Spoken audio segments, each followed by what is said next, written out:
بسم اللہ الرحمن الرحیم، میں ہوں عنایت اللہ کاشف ایڈوکیٹ اور آپ دیکھ رہے ہیں لیگل انفارمیشن میں خوش آمدید۔ آج ہم بات کریں گے ریڈیوس پینشن یا تخفیفی پینشن سے کیا مراد ہے۔ ایسے بیمہ دار افراد کو یہ پینشن ادا کی جاتی ہے جن کے اداروں میں ملازمین کی ریٹائرمنٹ پالیسی 60 برس، خواتین اور شعبہ کان کنی سے وابستہ بیمہ دار افراد کے لیے 55 برس سے کم مقرر ہو، اور ان اداروں سے اس بابت EOBI سے اجازت بھی حاصل کر رکھی ہو۔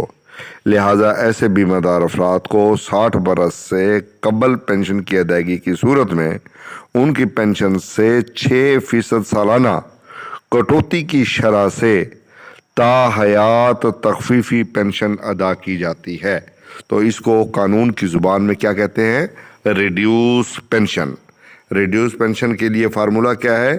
ایسے افراد، بیمہ دار افراد جو 60 برس سے پہلے پینشن کی ادائیگی ان کو ہو تو ان کی پینشن سے 6% سالانہ کٹوتی کی شرح سے تا حیات تخفیفی پینشن ادا کی جاتی ہے، تو اسے کہتے ہیں تخفیفی پینشن۔